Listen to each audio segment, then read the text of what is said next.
If you're like me and you really wanted to try out a melee build in Once Human, a game that is kind of way more, gun focused more than anything, then you should check out this new setup that I'm using. I'm going to show you a bunch of the different pieces that I've been using for this setup, the Deviant that is really going to help out with it, and the one specific weapon that will really pretty much just chop everybody in half for you immediately. So let's jump right on in. Let's first start with the Deviant I am using for this setup, and that's going to be the Xeno Purifier. This is actually obtainable if you go to your seasonal goals and go to the challenge tab all the way at the bottom. If you melee 200 enemies and defeat them, you are going to get a skill rating 1, activity rating 1 Xeno Purifier. Now, the one I am currently using is actually one that I found in a chest out in the just kind of like open world. So this is something you can just randomly find. Skill rating was 2 and activity rating was 1, and it actually has a pretty decent deviation trait of max deviant power plus 50%, and then its mood speed is minus 5%. So looking at what it actually does, the designated target attack with the Xeno Purifier, targets in the direction you are facing will be prioritized. If there are no targets in the direction you're facing, surrounding enemies will be targeted, and then the auto attack, which is where your main ability is going to come from, automatically move and attack. When attacking, teleport to target to attack. This also gives the player the same teleportation ability as melee attacks. So essentially, you're able to just swing at one enemy, take them down, immediately turn and just swing again and immediately teleport right over to them. So you're not having to, run to close that gap. You are immediately there, ready to make a swing on them. Now, the weapon we're going to be using for our melee attacks is going to be the Long Axe. Its main ability is heavy attacks activate Fortress Warfare up to once every 10 seconds.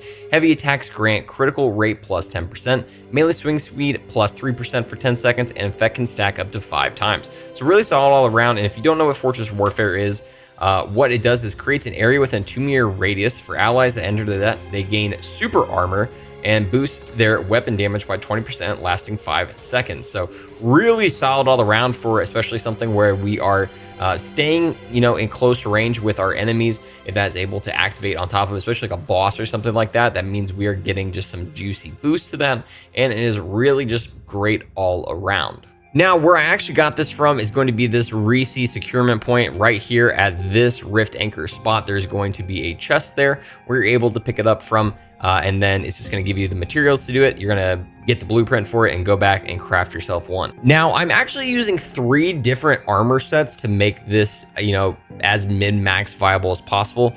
First up, you need 3 pieces of the raid set. This is going to give you gathering speed, max load, which is great, but the third perk is actually probably the most important one. When your load is over 80% or 80 whatever, damage taken minus 10%, and weapon tactical item damage is plus 20%. So you're getting just free 20% extra damage on everything for having that. I have the helmet, the chest piece, and the pants for this. It doesn't really matter if it just depends on kind of what you want to spec into. I have one of these blast masks on, part of the blast set, because the first perk that it adds on there is heavy melee damage plus 20%. This is absolutely huge for whenever you're like teleporting around. You can just swing, immediately get that on a target, and possibly also activate that Fortress Warfare. And the final one is 2 pieces of the rustic set. I'm using my boots and my gloves. That's gonna give me a movement speed plus 8%, but then we're getting that free 15% melee damage on there as well. So really solid all around. So now let's look at our mods that we're gonna be using for this setup. And first up, it's going to be for our axe. And I'm just using a just base melee damage plus. On that, you wanna try to get as much of melee damage as humanly possible, or crit hit chance, or damage, anything involving critical hits. Looking at the mods on our armor, on my helmet, I'm using, again, kind of going through, doing a lot of this critical hit chance, critical hit damage as much as I can on pretty much every piece that I'm going across here. Obviously focus into melee stuff as well if you've run out of crit hit chance, just because bigger number means good stuff.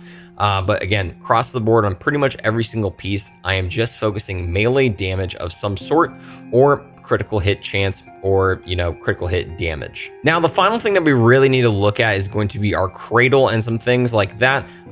Currently, I have 5 of these nodes open up, and I am working my way to level 30 so that I can, you know, start benefiting from some possible stuff down there. But pretty much the only thing would be like something like Steady Hand, just because it's giving us that Fortress Warfare ability, which is going to be nice, but not really all that important. Pretty much what we have on right now is going to be the base of what we need. First up is going to be that Deviation Handling, giving us that extra damage whenever our Deviant is out. So while we're teleporting around with our Samurai friend, we are also going to have extra damage. I went with Deadly Combo just to get some extra healing in there. It's just a base, easy one to always have. Melee Amplifier, damage 20% plus when holding melee weapons, and recover 20% of expanded stamina upon defeating a target with a melee weapon, and can trigger once every 3 seconds, which is pretty easy to do. Brawl Boost, damage from humans is minus 20%, and that effect is halved whenever defeating a human, so it's giving us a bit of damage reduction while we're kind of in the thick of it. And then finally, Dexterity, after rolling, damage reduction is plus 15% for 4 seconds. So this is going to be really great for whenever you don't have your Samurai out, being able to, you know, also copy that teleportation ability. You're able to just constantly roll, go up, hit somebody, know you have some damage reduction, and then immediately generate that stamina back from getting a hit and succeeding with Melee Amplifier. And currently that pretty much does it. Hopefully I'm going to be able to constantly kind of update this build and kind of show off some other versions, but this is a great early game version. We are kind of like time gated currently in the game, but I have been able to go into silos and handle bosses pretty easily with this so far. I will say one caveat is flying enemies are really difficult to hit with this, so make sure you just always have a solid weapon that you can shoot those flying enemies down, so you're just not having to deal with them. But thank you so much for watching the video. Hope you guys really enjoy it. Give a thumbs up on the video. Let me know some of your interest in seeing down below for Once Human. Subscribe, become a member, and follow me over on YouTube and Twitter at Byrdman778. Guys, thank you so much. I hope you have a great night, day, or whatever it may be.